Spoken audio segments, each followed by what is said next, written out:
सभी का सम्मान किया, इसके लिए मैं उनका धन्यवाद देती हूँ।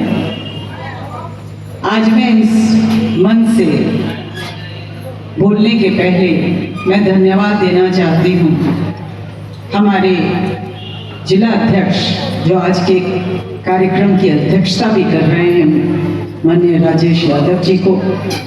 मैं धन्यवाद देना चाहती हूँ अपनी पूर्व अध्यक्ष जिला अध्यक्ष धर्मेंद्र यादव जी का।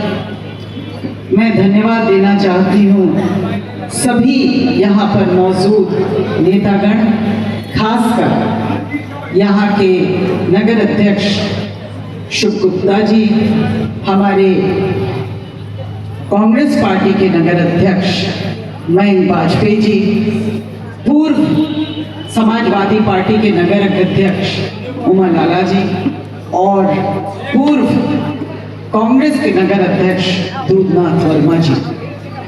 मैं सबको समेट लेना चाहती हूँ इन नामों में, क्योंकि मंच पे भी बहुत लोग बैठे हैं जो मैं बोल देती हूँ कि दूर दूर से।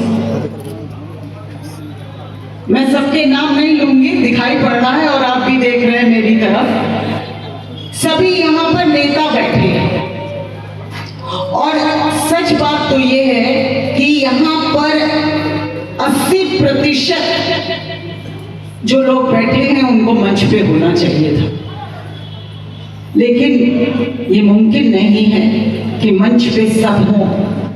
इसलिए मैं समझ सकती हूँ कि कुछ सामने और कुछ पीछे।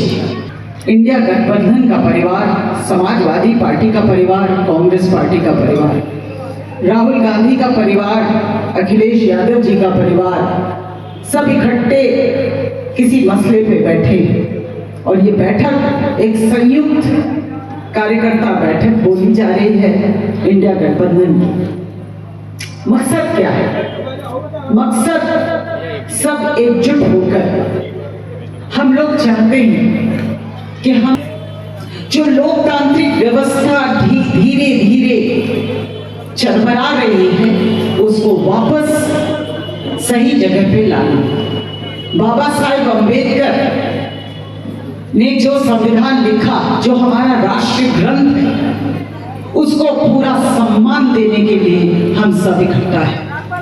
और आज की वर्तमान सरकार कहीं पर तो इस मामले में चूक चुकी है और 10 साल में जो हमारी दशा हुई है वो किसी से छुपी नहीं है। मैं देश की बात ना करके सीधे अपने उन्नाव पे आती हूँ। ये उन्नाव हमारा उन्नाव है, हम सब का उन्नाव है। हमारे उन्नाव की जो दशा इन 10 सालों में हुई है, शायद अब ये लोकतांत्रिक व्यवस्था के अनुसार चुनाव का वक्त आ गया है, तो मैं खुल के बोलना चाहती हूँ कि मैं चुनाव मैदान में हूँ और मुझे अब ये 10 साल का हाल बर्दाश्त नहीं है जो 10 सालों में हमारे उन्नाव को किया गया। तो हम सब क्यों लड़ रहे हैं? हम लड़ रहे हैं उन्नाव के खातिर, हम लड़ रहे हैं उन्नाव के किसानों के खातिर, हम लड़ रहे हैं उन्नाव की उन महिलाओं के खातिर, चाहे वो गैस सिलेंडर हो, चाहे वो सम्मान की बात हो। जिस तरीके के हाल अपनी आंखों से 10 साल में देखा है, बर्दाश्त के बाहर होता गया। हम लोग लड़ते रहे, कुछ कर लगता है कि इन 10 सालों में मैंने एक बूंद भी वो नहीं करने की क्षमता देखी अपनी, जितनी जरूरत थी इस परेशानियों की। हम कितना कर पाए? व्यक्तिगत कोई कितना कर सकता है? आप कितना कर सकते हैं? हम कितना कर सकते हैं? हम लोगों को चाहिए एक मजबूत सरकार, हमको चाहिए वो ताकत जो लोकतांत्रिक व्यवस्था हमें देती है और हम उसका इस्तेमाल करके अपने समाज के लिए कुछ अच्छा कर सके। मैं धन्यवाद देना चाहती हूँ महिलाओं का। यहाँ ये महिलाएं इतनी देर से बैठी हैं, इनके सम्मान, इन कुछ महिलाओं का नाम लेकर सभी महिलाओं को इसमें समेटना जा रही हूँ। मीरा गुप्ता जी, शिव देवी जी जो पीछे बैठी हैं, शांति पटेल जी, प्रीति गुप्ता जी,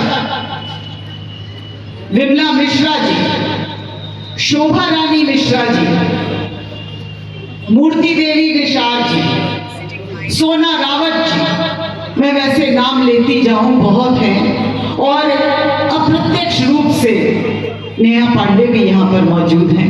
मैं सबका अभिनंदन करती हूँ, और सभी यहाँ पर जो हमारी बहनें हैं उनसे मैं कुछ पहले सीधी वार्ता करना चाहती हूँ। मैं अपनी बहनों से ये कहना चाहती हूँ, मैं भी एक माँ हूँ, लेकिन एक माँ होने के नाते मैं इस बात को समझ रही हूँ कि इस देश में, हमारे उन्नाव में हमारे बच्चों का भविष्य क्या है। मैं देख रही हूँ कि अंत में हमारे बच्चों को क्या सिर्फ 5 केजी राशन में संतुष्ट होना, क्या हमारे बच्चों को चंद होना है, जैसे कि आज यहाँ पर ये मंदिर बन रहा है, आज यहाँ ये मस्जिद बन रहा है, ये आज पाकिस्तान में ये हो रहा है, नेपाल में ये हो रहा है, इंडिया में हमारा तो बहुत परचम लहरा रहा है, विश्व में परचम लहरा रहा है, ये सारी बातें हो रही हैं और हमारे युवाओं को बरगलाया जा रहा है।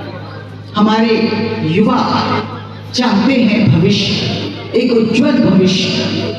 उस उज्जवल भविष्य में इन्होंने प्रमाणित कर दिया है कि उनकी नीयत अच्छी नीति बनाने की, उनकी नीयत क्या है उसको प्रमाणित किया है अभी हाल के सिपाही के चुनाव परीक्षा में। सिपाही की भर्ती होनी थी, 60,000 बच्चों को सिपाही की नौकरी